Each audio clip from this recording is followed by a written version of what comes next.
अस्सलाम वालेकुम सामीन, उम्मीद है आप सब खैरियत से होंगे।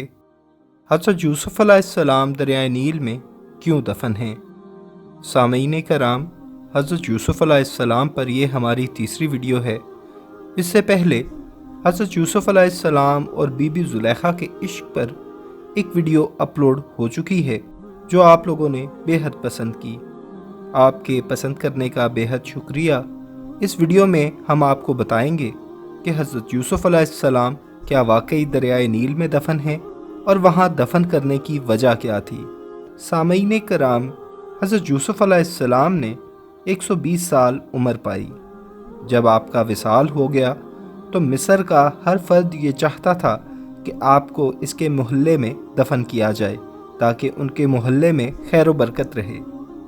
आखिर में अहले मिस्र इस बात पर राज़ी हो गए कि आपको दरियाए नील में दफन किया जाएगा ताकि दरिया का पानी आपसे छूकर गुजरे और तमाम अहले मिस्र इससे बरकत हासिल करें।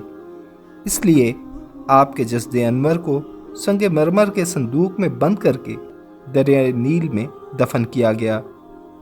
फिर 400 साल बाद अल्लाह ताला ने बनी इसराइल को हज़रत मूसा अलैहिस्सलाम की क़ियादत में मिस्र छोड़ने का हुक्म दिया तो हज़रत मूसा अलैहिस्सलाम को हज़रत यूसुफ़ अलैहिस्सलाम की मैयत भी अपने साथ ले जाने का हुक्म दिया।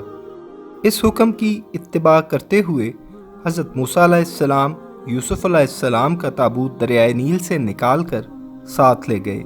फ़लस्तीन में हज़रत यूसुफ़ अलैहिस्सलाम को हज़रत इसहाक़ अलैहिस्सलाम और हज़रत याकूब अलैहिस्सलाम के बराबर में दफन किया गया। ये था वो किस्सा जिसे अल्लाह ताला ने तमाम किस्सों से अहसन करार दिया है। इसमें तमाम इंसानों के लिए नसीहत और इबरत का सबक है। अल्लाह से दुआ है कि हमें सीधे रास्ते पर चलने की तौफीक अता फरमाए, आमीन।